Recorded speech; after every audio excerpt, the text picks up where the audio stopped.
Picture a long agent run. Early on, it's sharp. 40 steps later, the context is almost full. It's quietly forgotten the instruction you gave at the start. Every step costs more than the last, and then one tool call fails and the entire run dies. 20 minutes of work gone. Nothing there was a prompting problem or a tool design problem. It's the part most people never study, managing the context window and engineering for the fact that the model and its tools will sometimes fail. Welcome back to the CCA exam prep course, episode 10, domain 5, context management and reliability. It's only 15% of the exam, the smallest domain, and is the one that quietly decides borderline passes because almost nobody prepares it. Same honesty note, the public exam guide details domain 1 only, so this is mapped from Anthropic's docs. Two ideas hold the whole domain together. The context window is a finite budget you have to curate, and the model is a probabilistic part you have to build around.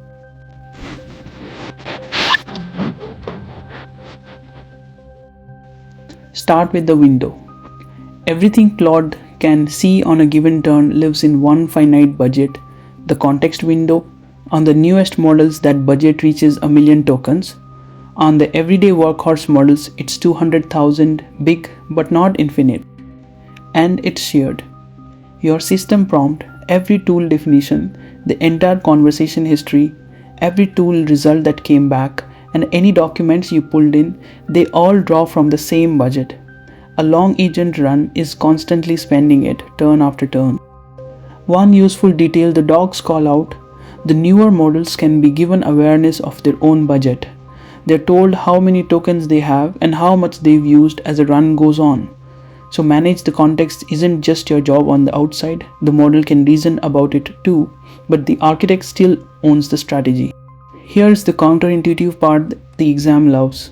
Filling the window is not the goal. As context grows, accuracy actually degrades. The model gets worse at finding and using what matters. Anthropic calls this context rot, and it's measurable. Bloated, unpruned history can drop retrieval accuracy by around 30%.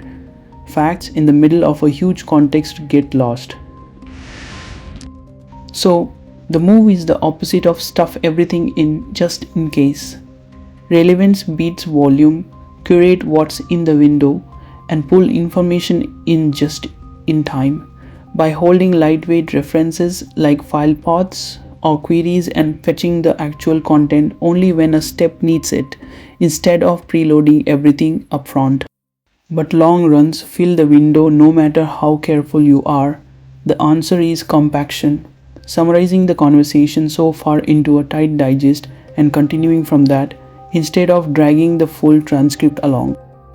In Claude code, this is built in a compact command you can run yourself, an automatic compaction that fires as you approach the limit, replacing the history with a structured summary that's a fraction of the original size while keeping your instructions and memory intact.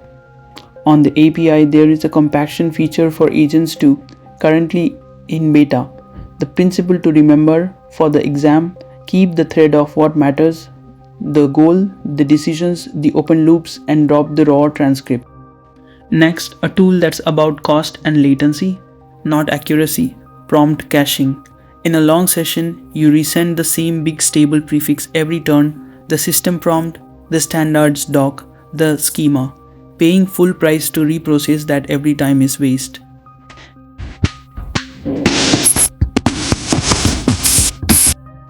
With caching, you mark that stable prefix once, and subsequent turns read it from cache roughly 90% cheaper than reprocessing and faster. The cache leaves for a few minutes by default with a 1-hour option, and it only kicks in above a minimum size. The rule of thumb, put the stable reused content at the front and cache it, keep the part that changes each turn after it. That's how long agent sessions stay affordable. Now the reliability half, the model is probabilistic and tools fail. So a reliable system is one that expects both. Start by actually reading why a response stopped. A normal stop reason isn't an error. It might mean the model finished or wants to call a tool or hit the token limit and needs you to continue, or refused, each of which you handle differently. A request error is separate, and that's where you retry with backoff.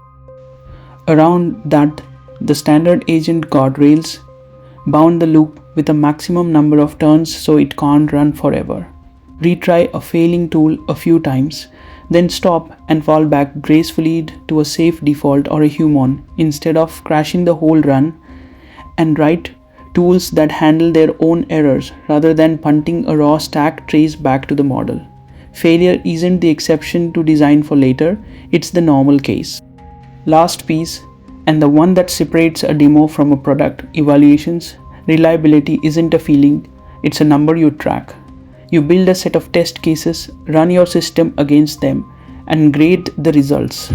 Two things make evals real: mirror the actual distribution of work, not just the happy path, include the messy cases, irrelevant input that's too long, ambiguous requests, even adversarial ones, and pick a grading method that fits. Exact code checks where you can, a model grading against a clear rubric where you can't, humans only when you must. Then every prompt or model change is judged against the suite, not against vibes. You can't improve what you don't measure.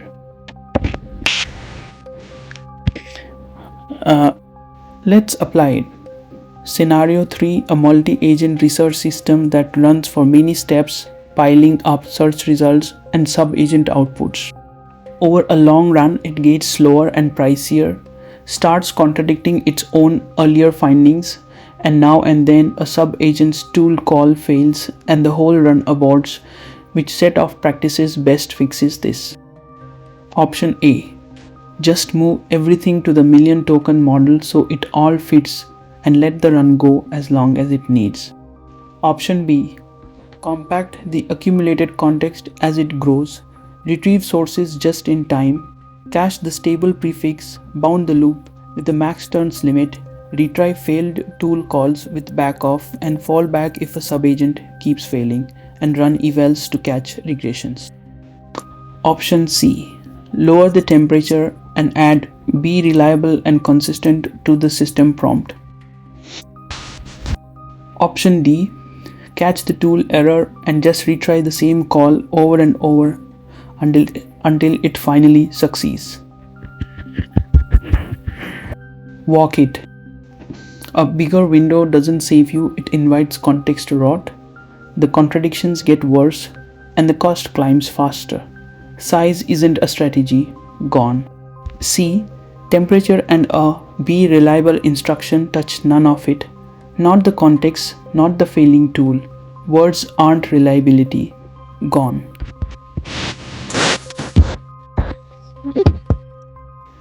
An unbounded retry is just a slower way to hang, and it ignores the context problem entirely, gone.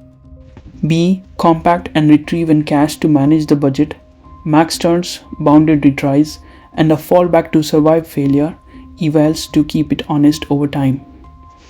That's the whole domain applied. That's the answer. Lock in 4 things.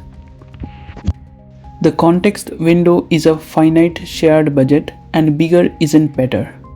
Context rot means relevance beats volume, so curate what's in the window and retrieve the rest just in time. For long runs, manage the budget actively, compact the history down to what matters, and cache the stable prefix to cut cost and latency. The model is probabilistic and tools fail, so read the stop reason, retry with backoff, bound the loop, and degrade gracefully instead of crashing.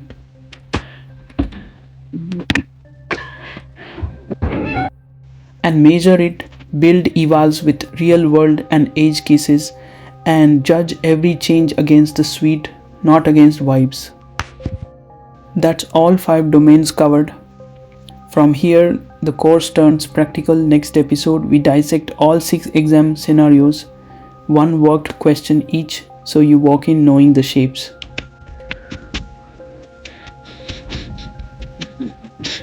Subscribe, and I'll see you in episode 11.